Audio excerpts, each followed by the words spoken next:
Здравейте, скъпи приятели! Отдавна не съм правила видео на български език. Животът е забързан.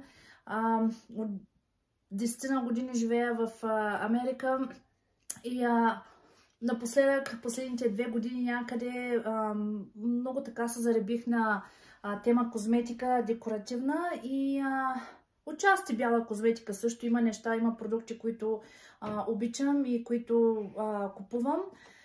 Но може би, ако проявите по-голям интерес, бих засняла коя бяла козметика аз лично използвам и бих препоръчала. Мои любими марки в момента, по принцип, не само в момента, но от както се помня, са Dior и Chanel. Всъщност, преди, може би, 3 години ми беше първата поръчка на червило Dior и молив за устни, които са в техния уникален номер 999, червен цвят, наистина уникално. Ако някога имате възможност и обичате червено червило, за мен това е най-топ. Преди да продължа с видеото, което ще представя тази вечер, искам да помоля, ако харесвате видеята, знам, че повечето са на английски език, моля кликнете за да се абонирате и да сабскрайбнете и също харесайте. Ще се радвам, ако оставите коментари и така да поддържаме връзка, и аз да не забравя много български език. А сега искам да ви представя моето детенце, което от 2 години се занимава с свирене на виола и за мен е голям талант. Всеки ден с практиката продължава напред и напред. Тази вечер Heaven ще ви свири нещо кратко и малко, за да можете да се включи в видеото. Сцената е нейна. Давай, Heaven.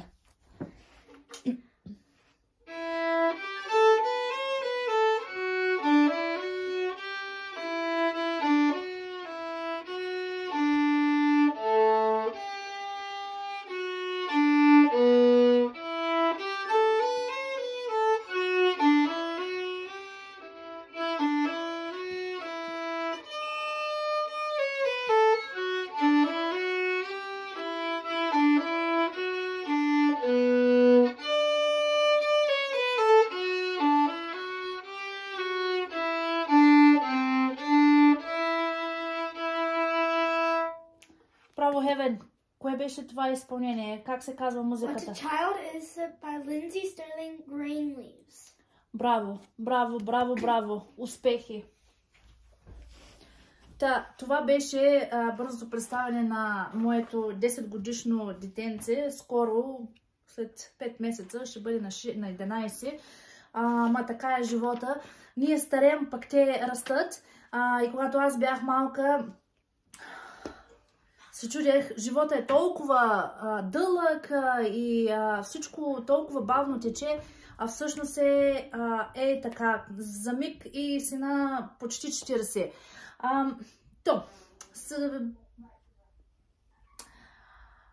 Нека да не дърдоря много, да ви покажа какво всъщност съм се закупила. И от едно известно време започнах да използвам козметиката на Chanel. Много обичам Dior. Това е моята любима марка. Топ. Имам много работи.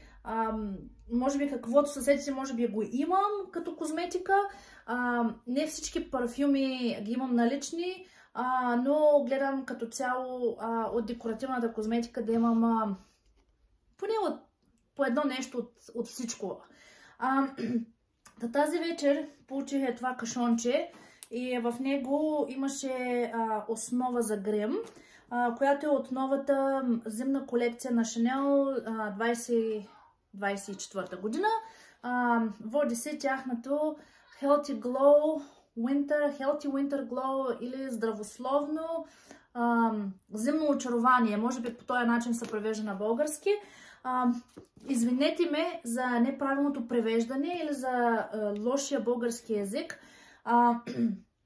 не си идвам много често в България, може би през година до 3 години. Имало е времена, когато 5 години не си бях ходила. Сигурна съм, че има хора, които и много повече от това не са се прибирали, но винаги, когато се прибира в България, е чудесно.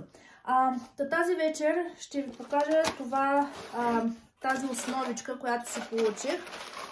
Аз ползвала съм основата на Dior, която е Backstage и е преди година и половина може би я закупих. Мисля, че беше единствен цвят, нямаше много цветове, но из едното ми от ходенията до Денвър влязохме в бутик на козметика на Шанел и там попитах коя основа е добра. Имах възможност да се докосна до козметиката и човек, който можеше да ми помогне с грима. Както и да е. Това беше основата, която тогава си купила, когато влязох в Шанел. До сега съм си я поръчвала, това мисля, че е трета. Казва се La Base или основна основа. 30 мл е. Тук в Америка е $52. В България не съм сигурна колко е, но по този начин блести и такъв е един много приятен оттенък, блестящ има.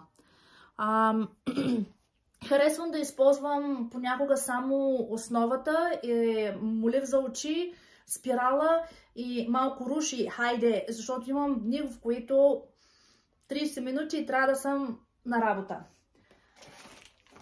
Това е най-новата им, която е 24-та година основа и се казва Icy Beige. Те са 3 вида. Тази е средния вид. Третият вид е малко по-тъмен, с по-тъмна пигментация. Първият е малко повече перлен. Ще мацна ето тук за вас. И както виждате, има разлика. Аз не трябваше много да разтривам първата основа. Ето, сега ще ви покажа.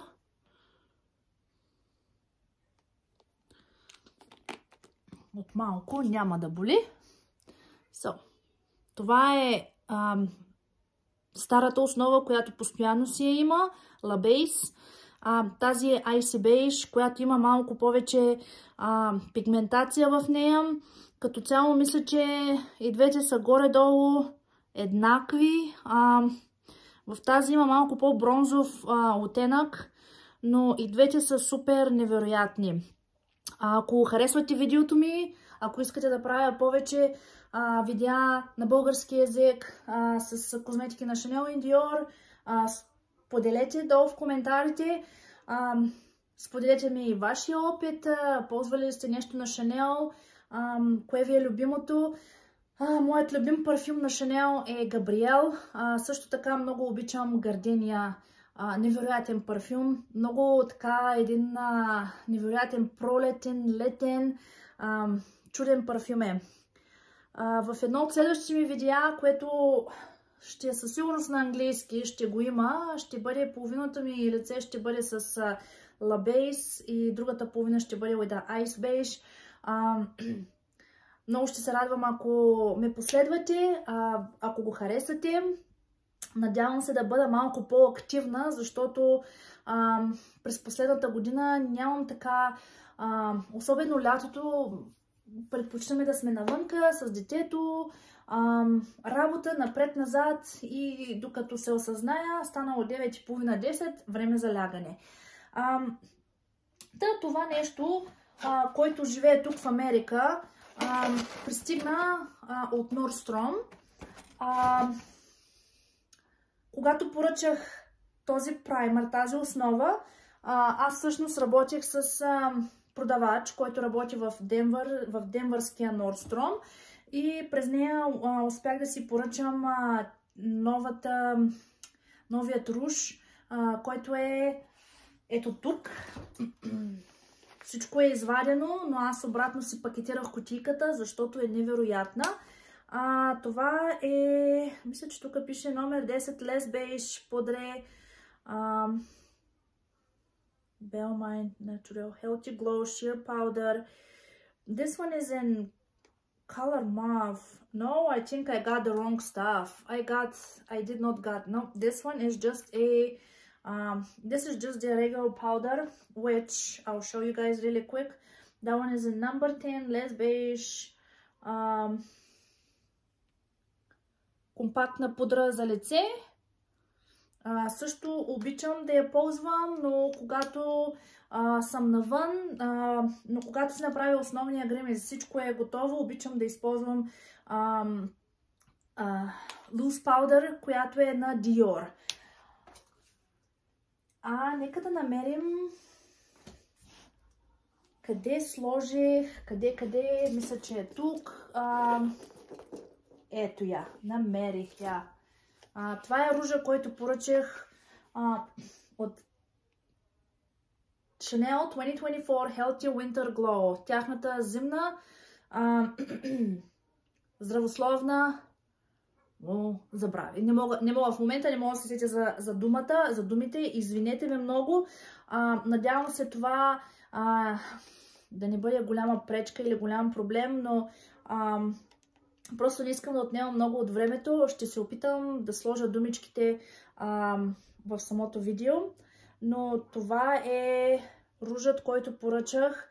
И това е Mauve Glaze. 3 цвята са в момента.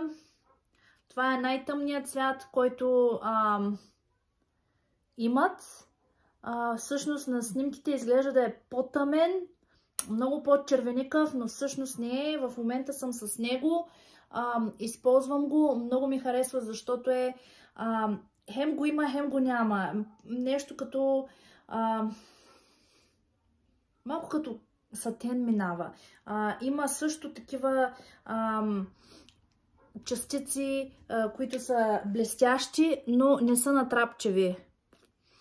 Придава едно невероятно очарование на грима. И този руж и балсама за устни, който е с цвят. За мен това е керамиден цвят, както нашите керамиди в България. Но се води номер 940 Кокун.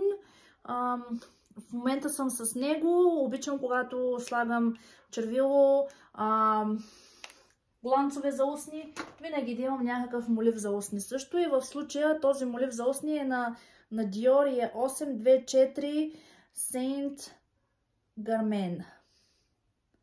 This one it is. Моливите на Dior за устни са много уникални. Аз лично много ги харесвам. Отзад идват с четчица. И всъщност, когато пристигнат в кутийката, имат и острелка за острене. Всеки един молив има, автоматично се идва с острелчицата. Както и да е. Когато работите с продавачка в някои от тия големи магазини, като Nordstrom, Macy's, и когато са взети добър контакт с тях, те са много, как да кажа, разглезват ни.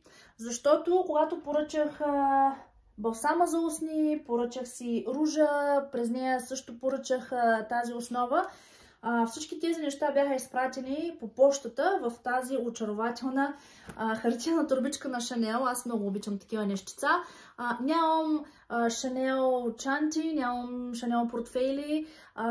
Единственото нещо, което оригинално имам, е портфел на Gucci, но работих много за него. Както и да е.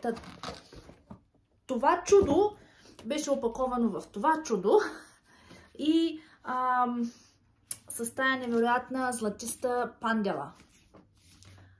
Много изискано, много приятно е усещането, когато създадеш такъв контакт с някой от продавачите и вътре беше пълно Айде, мога да го отворя.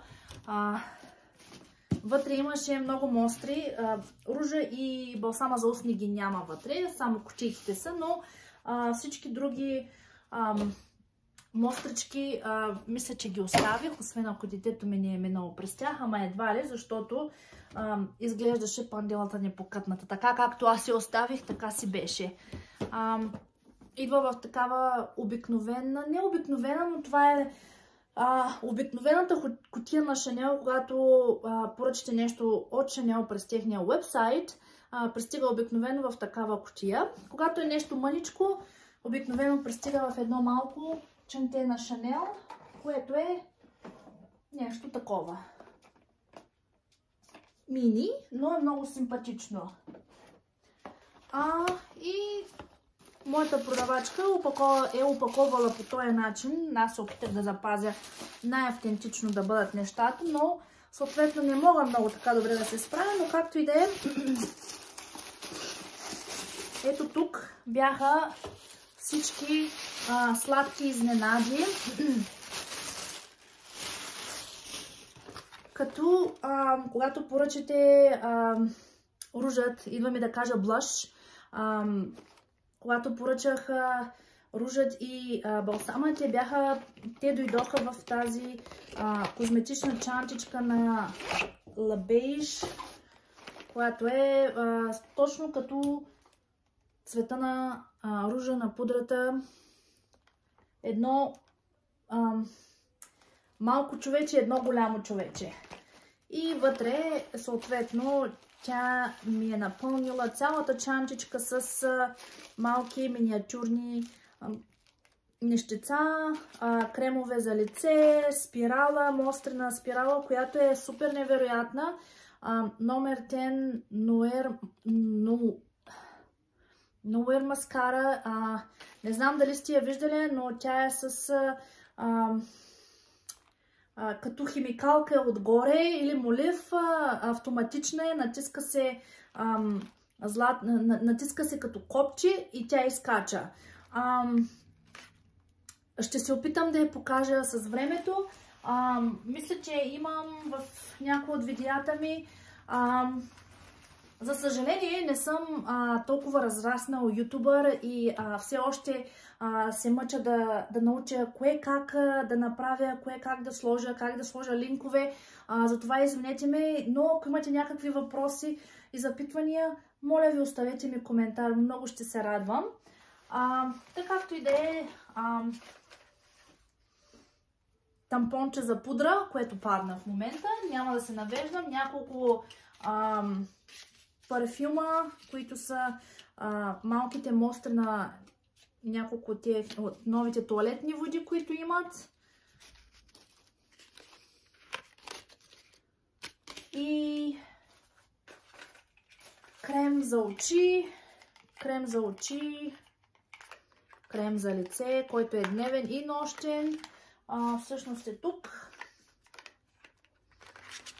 Доста нещица моята продавачка ми изпрати и това е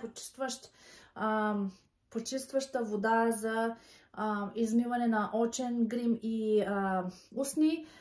Всъщност поръчах си една измиваща вода, която е чудна, като вода и олио в едно, не знам как да го обясня, но след това, след като се изтри целият грим, с топла вода се измива лицето и това е достатъчно. Много ще се радвам, ако това видео ви е допаднало. За сега толкова от мене. Приятно ще ми бъде, ако имам повече последователи. В някои от видеята ми споделям това, че YouTube е забавление за мен. Не се опитвам да го правя голяма цел, но когато видя, че имам няколко повече последователи, усещането е суперско. Ако някой се чуди дали да пробва или не, пробвайте с YouTube. Забавно е, приятно е. Това е моето разтоварващо време и защото Времето на работа е понякога много натоварено, когато се прибереш, да обърнеш внимание на семейство, на дете, на майка. И така отминава времето, но обичам, когато закупя нещо и което наистина много ми хареса, обичам да го покажа, да го представя. Също и което нещо не ми допадне, също обичам да си кажа мнението, дали е хубаво, дали не е. За сега толкова от мене, аз това го повтарям от може би 5-10 минути, толкова от мене, но моля ви, натиснете бутона за харесване, последвайте ме на Instagram, TikTok, там също пускам доста често някои видеа, тези, които живеят в Америка, от време на време се стремя да пускам промоционални кодове за сайта на Dior, където също може да се възползвате от някои безплатни добавчици към поръчките. Толкова от мене. Приятна вечер и добро утро на зрителите в България. До нови срещи!